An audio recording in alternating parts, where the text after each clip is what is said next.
അങ്ങനെ കൃഷിന്റെ വീട്ടിലെത്തുന്ന മാനസയോട് സാഗർ വളരെ ദേഷ്യത്തിൽ ആദ്യം പെരുമാറുന്നുണ്ട്. പക്ഷെ അത് മാനസയെ ഒന്ന് കളിപ്പിച്ചതായിരുന്നു. സാഗർ പറയുന്നുണ്ട്, ഇവിടെയോ എന്നെ ആരും പേടിക്കുന്നില്ല, എങ്കിൽ പിന്നെ മോളെയെങ്കിലും ഒന്ന് പേടിപ്പിച്ച് ഷൈൻ ചെയ്യാമെന്ന് വിചാരിച്ചതാണ്. ആ അങ്കിള് നേരത്തെ ഒരു സൂചന തന്നിരുന്നെങ്കിൽ ഞാൻ കുറച്ചും കൂടെ നന്നായിട്ട് പേടിച്ചേനെന്ന് അതിന് മറുപടി കൊടുക്കുന്നുണ്ട് മാനസയും. മാനസയുടെ മറുപടി അപ്പച്ചിക്ക് വളരെ ഇഷ്ടപ്പെടുന്നു. അപ്പച്ചി കൈയൊക്കെ കൊടുക്കുന്നു. തോൽവികൾ ഏറ്റുവാങ്ങാൻ സാഗറിന്റെ ജീവിതം ഇനിയും ബാക്കിയെന്ന് സാഗറും പറയുന്നു. അത് കണ്ട് എല്ലാവരും പൊട്ടിച്ചിരിക്കുന്നുണ്ട്. പിന്നീട് സുജി പറയുന്നുണ്ട് മാനസയുടെ, മോൾക്ക് ഏത് നിമിഷം വേണമെങ്കിലും ഇങ്ങോട്ട് വരാം, ഇത് മോളുടെ വീടാണ്, മോളെ നിലവിളക്ക് കൊളുത്തി ഇങ്ങോട്ട് സ്വീകരിക്കുന്ന ആ ഒരു നിമിഷത്തിന് വേണ്ടി കാത്തിരിക്കുകയാണ് ഞങ്ങൾ. ഇതൊക്കെ കേൾക്കുമ്പോൾ മാനസയ്ക്ക് ഒരുപാട് സന്തോഷമാവുന്നു. പിന്നീട് മാനസ കൃഷിനെ തിരക്കുന്നുണ്ട്. ഉച്ച മുതൽ കൃഷിനെ ഓഫീസിലും കാണുന്നില്ല.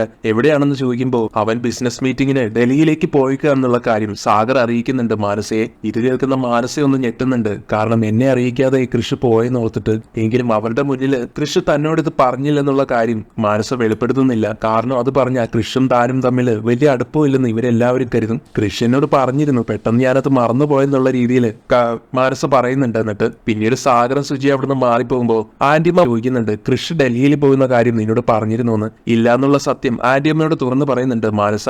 അതിനർത്ഥം പൂർണ്ണമായിട്ടും അവന്റെ മനസ്സ് നിന്നിലേക്ക് എത്തിയിട്ടില്ലെന്നാണ്. ശേഷം ചോദിക്കുന്നുണ്ട്, ആ ഡിസൈനിന്റെ കാര്യത്തിൽ അവൻ എന്തെങ്കിലും സംശയം ഉണ്ടോന്ന്. ഇല്ലെന്ന് പറയുന്നുണ്ട് മാനസ. ശേഷം പറഞ്ഞു കൊടുക്കുന്നുണ്ട്, അവന്റെ ഇഷ്ടങ്ങൾക്കനുസരിച്ച് പ്രവർത്തിച്ച് അവന്റെ പെണ്ണാണ് നീ എന്നുള്ള രീതിയിൽ നീ എപ്പോഴും പ്രവർത്തിക്കണം. മാത്രമല്ല ആ സാഗർ കൺമണിയെ കാണാൻ പോയിരുന്നു, നിന്റെ ശത്രുവിനെ. ഇത് പറയുന്നത് മാനസ ആകെ ഷോക്ക്ഡ് ആവുന്നുണ്ട്. അങ്കിൾ എന്തിനാ അവളെയൊക്കെ കാണാൻ പോയതെന്ന് ചോദിക്കുമ്പോൾ, നീ പേടിക്കണ്ട, അന്ന് ഫംഗ്ഷനിൽ നടന്ന സംഭവം വെച്ച് അവളോട് എന്തോ സഹതാപം തോന്നി കാണണം. പൈസയും ജോലിയും ഒക്കെ ഓഫറും ചെയ്തു, അവൾ അതൊക്കെ നിരസിച്ചു. മാത്രമല്ല സത്യങ്ങളൊന്നും സാഗറിനോട് പറഞ്ഞതുമില്ല. അതുകൊണ്ട് തൽക്കാലം അപകടം ഒഴിഞ്ഞിട്ടുണ്ടെങ്കിലും അവൾ ഒരു ഭീഷണിയാണ് മോളെ നിനക്ക്. അതെപ്പോഴും നീ മനസ്സിൽ കരുതി വെച്ചോ. ആ ഡിസൈൻ ചെയ്തത് നീയല്ലെന്നും കൺമണിയാണ് അതിന്റെ സൃഷ്ടാവെന്ന് കൃഷി അറിഞ്ഞാൽ സംഭവിക്കാൻ പോകുന്ന പൊട്ടിത്തെറിയെ കുറിച്ച് നിനക്ക് ഊഹിക്കാൻ പോലും പറ്റില്ലല്ലോ അല്ലേ. ഇതൊക്കെ ഞാൻ പറയുന്നത് നിന്നെ ഓർമ്മപ്പെടുത്താൻ വേണ്ടിയിട്ടാണ്. എത്രയും പെട്ടെന്ന് നിങ്ങളുടെ കല്യാണം നടത്തണം, അതിന് നീ തന്നെ വിചാരിക്കാൻ വേണം. അങ്ങനെയൊക്കെ ആന്റിയും ഉപദേശിക്കുന്നുണ്ട് മാനസയെ. ഇവിടെ കൺമണിയുടെ വീട്ടിലാണെങ്കിൽ ധനലക്ഷ്മി ശ്രീനിവാസനെ ഇന്നലത്തെ പലിശക്കാശ് തന്നില്ലെന്നും പറഞ്ഞ് കുറ്റപ്പെടുത്തുന്നുണ്ട്.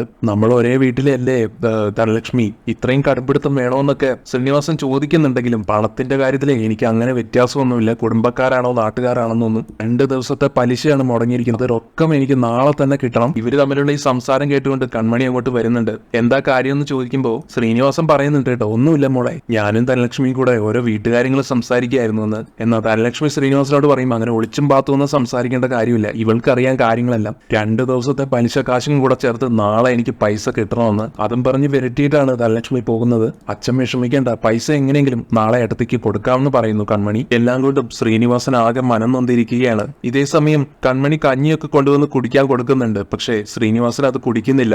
അതേസമയം കൺമണിയെ കുറ്റപ്പെടുത്തുന്നുണ്ട്. നമ്മുടെ ഈ ബുദ്ധിമുട്ടുകൾക്കിടയിൽ ഇന്നലെ സാഗർ സാറ് ആ ജോലി ഓഫർ ചെയ്തപ്പോ നിനക്ക് ആ ജോലി സ്വീകരിക്കാവുന്നതേ ഉണ്ടായിരുന്നുള്ളൂ. അഭിമാനത്തിന് ഒരു കോട്ടവും തട്ടുമില്ലായിരുന്നു. അങ്ങോട്ട് ചെന്ന് ചോദിച്ചതൊന്നുമല്ലല്ലോ, ഇങ്ങോട്ട് തന്നതല്ലേ. അപ്പു ആണെങ്കിലും കൺമണിയോട് പറയുന്നുണ്ട്, ചില കാര്യങ്ങളിൽ അപ്പ കാണിക്കുന്നതെല്ലാം മണ്ടത്തരമാണെന്നും. ആ ജോലിക്ക് സമ്മതിച്ചിരുന്നെങ്കിൽ അച്ഛനൊരു ധൈര്യം കിട്ടിയേനെ, ഇവിടെ ബാക്കി എല്ലാവരും അപ്പയെ ഒന്ന് ബഹുമാനിച്ചേനെ, അപ്പ പോണമായിരുന്നു എന്നൊക്കെ പറയുന്നുണ്ട് കേട്ടോ. അപ്പവും കൺമണിക്ക് ഇതെല്ലാം കേട്ട് വിഷമമാകുന്നുണ്ട്. അത് കാണുമ്പോൾ ശ്രീനിവാസൻ പറയും, നിന്നെ ഓരോന്ന് പറഞ്ഞ് വിഷമിപ്പിച്ചല്ലേ, ചിലപ്പോ നീ ചിന്തിക്കുന്നതായിരിക്കും ശരി, ഓരോരുത്തരുടെയും തലയിലെഴുത്ത് നേരത്തെ നിശ്ചയിച്ചിരിക്കുന്നതാണല്ലോ, നമ്മുടേത് ഇങ്ങനെയൊക്കെ ജീവിച്ചു തീർക്കാനായിരിക്കും ദൈവത്തിന്റെ തീരുമാനം. അങ്ങനെയും പറഞ്ഞ് ആശ്വസിപ്പിക്കുന്നുണ്ട്. അങ്ങനെ പിറ്റേ ദിവസം സാഗറിന്റെ വീട്ടിലെത്തുകയാണ് കൺമണി. മാനസയാണെങ്കിലും കൺമണി അവിടെ എത്തിയിരിക്കുന്നത് കാണുമ്പോൾ മാനസയ്ക്കാണെങ്കിലും വല്ലാതെ ടെൻഷൻ ആവുന്നുണ്ട്. ഇവളെന്താ ഇവിടെ എന്നൊക്കെ ചിന്തിച്ചു പോകുന്നുണ്ട്. എന്നിട്ട് കൺമണിയോടായിട്ട് ചോദിക്കുന്നുണ്ട്, നീ എന്തിനാ ഇങ്ങോട്ട് വന്നത്, ഒക്കെ പറഞ്ഞ് സെറ്റിൽ ചെയ്തതല്ലേ, നിനക്കിനി കാശ് എന്തെങ്കിലും വേണോ, അതിനു വേണ്ടിയാണോ എന്ന് ചോദിക്കുമ്പോൾ ഞാൻ സാഗർ സാറിനെ കാണാൻ വന്നതാണെന്ന് പറയുന്നുണ്ട് കൺമണി. അപ്പോഴേക്കും സാഗർ അവിടെ എത്തുന്നുണ്ട്. മാനസയ്ക്കാണെങ്കിൽ നല്ല ടെൻഷനുണ്ട്, സാഗറിനോട് കൺമണി എല്ലാ കാര്യങ്ങളും തുറന്നു പറയുമോ എന്ന്. സാഗറിനെ കാണുന്ന കൺമണി സാറിനോട് എനിക്കൊരു കാര്യം പറയാനുണ്ടെന്ന് പറയുന്നുണ്ട്. അതേസമയം ഇവിടെ മാനസയുടെ നെഞ്ചിടിപ്പാണെങ്കിൽ കൂടിക്കൊണ്ടിരിക്കുന്നു. സുജിയാണെങ്കിലും മാനസയെ കാണുമ്പോൾ മാനസയെ അകത്തോട്ട് വിളിക്കുന്നു. മാനസ സുജിയുടെ കൂടെ വീടിനുള്ളിലേക്ക് പോകുന്നുണ്ടെങ്കിലും മാനസയുടെ മനസ്സ് മുഴുവൻ ഇവിടെ സാഗറിന്റെയും കൺമണിയുടെയും കൂടെയാണ്. അതിനുശേഷം സുജി മാനസയോട് ചോദിക്കുന്നുണ്ട്, ഇന്നലെ ഫംഗ്ഷനിൽ സംസാരിച്ച കുട്ടിയല്ലേ അത് കൺമണി എന്ന്. അതേന്ന് പറയുന്നുണ്ട് മാനസ. അവളെന്തിനാ ഇന്നിപ്പോ സാഗറിനെ കാണാൻ വന്നതെന്ന് ചോദിക്കുമ്പോൾ മാനസ ഒരു അടവ് പ്രയോഗിക്കുകയാണ്, എന്റെ ഫോണേ വണ്ടിയില, ഞാനതൊന്ന് എടുത്തിട്ട് വരട്ടെ എന്ന് പറഞ്ഞ് സുജിയുടെ അടുത്തുനിന്നും പോവുകയാണ്. മാനസയുടെ ഉദ്ദേശം സാഗറും കൺമണിയും തമ്മിൽ സംസാരിക്കുന്നത് എന്താണെന്ന് കേൾക്കാൻ വേണ്ടി അങ്ങോട്ട് പോവുക എന്നായിരുന്നു. കൺമണിയാണെങ്കിൽ സാഗറിനോട് സംസാരിച്ചു തുടങ്ങുകയാണ്. സത്യം പറഞ്ഞ കുറ്റബോധത്തോടെയാണ് ഞാൻ സാറിന്റെ മുന്നിൽ ഇരിക്കുന്നത്. മാനസയാണെങ്കിൽ ഇവര് തമ്മിലുള്ള സംസാരം ഒളിഞ്ഞു കേൾക്കാൻ വേണ്ടി നിൽക്കുന്നു. സാഗർ ചോദിക്കുന്നുണ്ട് കൺമണിയുടെ മറുപടി കേട്ടിട്ട്, എന്തിനാണ് കുറ്റബോധവും നാണക്കേടും ഒക്കെ എന്ന്. അപ്പൊ കൺമണി പറയും, പറയും, സാർ ഇന്നലെ എന്നെ കാണാൻ വന്നു. എന്നോട് വളരെ വാത്സല്യത്തോടെയും കരുതലോടെയും ഒക്കെ സംസാരിച്ചു. എന്റെ അച്ഛന്റെ തന്നെ സ്ഥാനമുള്ള ആളായിട്ടാ ഞാൻ സാറിനെ കണ്ടത്. കമ്പനിയിൽ ജോലി തരാമെന്നൊക്കെ പറഞ്ഞപ്പോ ഞാനൊന്നും സ്വീകരിക്കാൻ തയ്യാറായില്ല. ഞാനത് അർഹിക്കുന്നില്ല എന്നൊരു തോന്നലുണ്ടായി. അതുകൊണ്ടാ സാർ ഞാൻ ഇന്നലെ അത് വേണ്ടാന്ന് പറഞ്ഞത്. പക്ഷെ ഇപ്പൊ ഞാൻ വന്നത് സാറ് തരാന്ന് പറഞ്ഞ ജോലി തരുമോന്ന് ചോദിക്കാനാണ്. സാഗർ ചോദിക്കുന്നുണ്ട്, അതെന്താ മോളെ പെട്ടെന്ന് മനസ്സ് മാറിയത്? അവസ്ഥകൾ മോശമാകുമ്പോ തീരുമാനങ്ങൾ മാറ്റേണ്ടി വരും സർ. തിരുവരുമാനമില്ലാതെ മുന്നോട്ട് പോകാൻ പറ്റില്ല സർ. പാവം എന്റെ അച്ഛന് ഇനിയും കഷ്ടപ്പെടുത്താൻ വയ്യ. എനിക്ക് വഴിമുട്ടി നിൽക്കുക എന്നൊക്കെ പറയില്ലേ സർ, അതാണ്. അതുപോലെയാണ് ഞാനും എന്റെ അച്ഛനും എന്നൊക്കെ പറഞ്ഞ് കൺമണി ഇങ്ങനെ കരഞ്ഞു തുടങ്ങുമ്പോ കൺമണിയോട് കണ്ണ് അടയ്ക്കാൻ പറയുന്നുണ്ട് സാഗർ. ഇങ്ങനെ വിഷമിക്കാതെ എന്ന് പറഞ്ഞ് ആശ്വസിപ്പിക്കുന്നുണ്ട്. എനിക്ക് മനസ്സിലാവുന്നുണ്ട് നിന്റെ അവസ്ഥ. അച്ഛനോടും കുടുംബത്തോടും ഇത്രയും കടപ്പാട് കാണിക്കുന്ന നിന്നോട് എനിക്ക് ബഹുമാനമേ ഉള്ളൂ. ശേഷം മടിയോടെ ഒരു കാര്യം ചോദിക്കട്ടെ എന്ന് പറഞ്ഞ് കൺമണിയോടായിട്ട് കുട്ടി വരച്ചു എന്ന് പറഞ്ഞ ആ ഡിസൈൻ അത് കുട്ടി തന്നെയാണോ വരച്ചത് എന്ന് തുറന്നു ചോദിക്കുമ്പോ മാനസയാണെങ്കിൽ നിന്ന് കത്തുവാണ്. കൺമണി എന്തു പറയും എന്നോർത്ത് ശരിക്കും ടെൻഷൻ ആവുന്നുണ്ട് മാനസയ്ക്ക്. കൺമണി പറയും, അല്ല സർ, അത് ഞാൻ ചെയ്ത ഡിസൈൻ അല്ല എന്ന്. അപ്പോഴാണ് മാനസയ്ക്ക് ആശ്വാസമാവുന്നത്. ശരി, എങ്കിൽ ഞാൻ ഇനി അതിനെക്കുറിച്ചൊന്നും ചോദിക്കണ്ട, നാളെ രാവിലെ ഓഫീസിൽ ജോയിൻ ചെയ്തോളാൻ കൺമണിയോട് പറയുന്നുണ്ട് കേട്ടോ സാഗർ. കൺമണിക്കാണെങ്കിൽ ഇത് കേൾക്കുമ്പോഴത്തേക്കും സന്തോഷത്തിന് അതിരില്ല. പക്ഷെ മാനസയ്ക്ക് അത് ഇഷ്ടപ്പെടുന്നില്ല.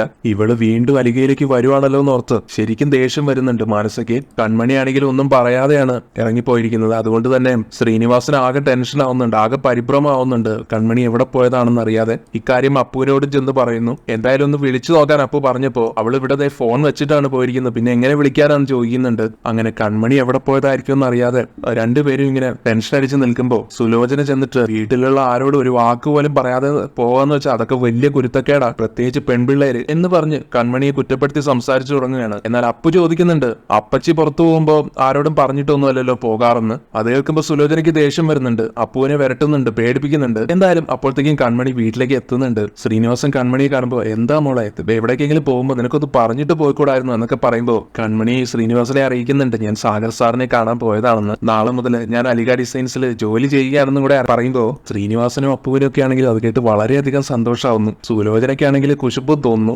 അതിനുശേഷം ശ്രീനിയാണെങ്കിലും കൺമണിയുടെ ക്ഷമ പറയുന്നുണ്ട്, ഇന്നലെ രാത്രി നിന്നോട് ഞാൻ അങ്ങനെയൊക്കെ പറഞ്ഞതുകൊണ്ടല്ലേ നീ നിന്റെ തീരുമാനം മാറ്റിയതും ജോലിക്ക് പോകാൻ തീരുമാനിച്ചതും. പക്ഷെ കൺമണി പറയും, അച്ഛൻ അതൊന്നും ഓർത്ത് വിഷമിക്കേണ്ട, ഞാൻ സന്തോഷത്തോടു കൂടി തന്നെയാണ് സാഗർ സാറിനെ കാണാൻ പോയത്. ഇനി അച്ഛൻ കുറച്ച് ദിവസത്തേക്ക് ജോലിക്കൊന്നും പോണ്ട, ഏട്ടത്തിയുടെ പലിശക്കാശ് കൊടുക്കാൻ നമുക്ക് തൽക്കാലത്തേക്ക് ഒരു വഴിയായില്ലേ.